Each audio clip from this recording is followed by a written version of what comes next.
Let's bring in Ohio Republican Congressman Jim Jordan, ranking member of House Judiciary Committee.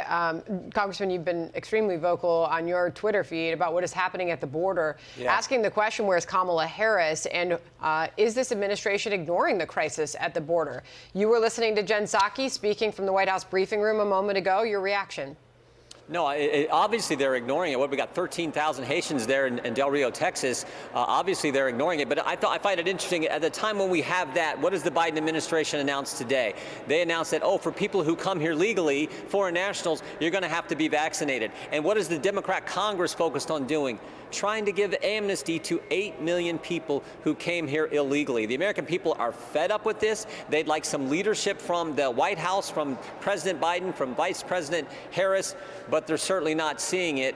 And it's because the White House is not willing to embrace the policies that work. A full implementation of Title 42, as Mr. Wolf was talking about, building the wall, going back to the Remain in Mexico policy, those policies that work, the White House won't embrace it because the hard left won't let them. Well, we just heard from Secretary Mayorkas saying, don't come here, don't make the dangerous journey now. That seems to be the message they're trying to put out there. You making the case that they're ignoring pictures like the ones that we are seeing on your screen right now, Del Rio, Texas. Yeah. If that's the case, what's it going to take for them to get in there and turn this situation around?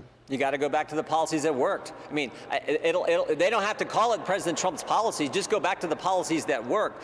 That's how you deal with this. You have to send a message from the White House, from the Oval Office, that you're serious about having. I mean, understand how bad it is, too. We see all the pictures, but remember, illegal crossings in March were the highest on record until the month of April. Then April was the highest month until the month of May. And then May was the highest month until June. And then June was the highest month until July, when 212,000 illegal encounters on our southern border. And August dipped just a little bit to 208,000.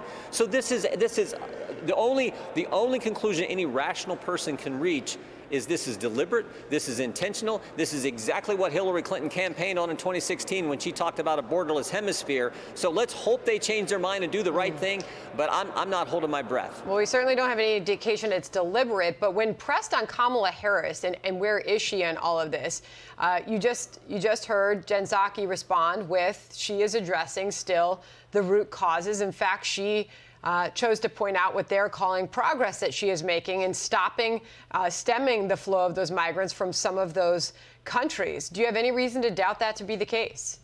Yeah, the facts tell you just the opposite. As Mr. Wolf just said, these individuals from Haiti, they're not coming from Haiti, they're coming from South America. So what's Kamala Harris doing to work with those nations to prevent this flood of people on our southern border? And I would take issue, Sandra, how can you not conclude it's intentional? We've had 6 months in a row where the number keeps getting higher. So if it's not intentional, then it is completely that irresponsible. It is completely wrong what they're doing. I don't know how you can't reach that. I never said that until the last few months when I saw those numbers continue to go up. So the American people understand how ridiculous this is, and yet they have an administration focused on everything else except what's going on here on the southern border. Well, there's no doubt when we speak to the mayors of those border towns, the residents there, the ranchers, they are facing these crises on their own, and they are running shy of resources. They're overwhelmed, these border towns, and it's not just there. It is moving into other parts of the country. Quite clearly, we have seen that to be the case. Well, Go ahead. Well, I was just going to say, and while they're focused on everything else, they're not doing that right either. This is what President Biden's numbers are so bad, and why the folks I talked to, I was in Wisconsin this past weekend, I've been all across our district, the folks I talked to all across the country, they cannot believe what they're seeing in every single policy area from this administration and from the Democrat Congress. It's really frightening where they're taking the country. Fair enough, and I will make that a reason to point out the Dow in the corner of your screen. A lot of questions about the economic policies being implemented, the tax and spend spree that we're seeing on this part of this administration. The Dow's off 744 points today, continuing its sell-off. We'll have more on that coming up next hour. Jim Jordan, thank you. Congressman, thank you.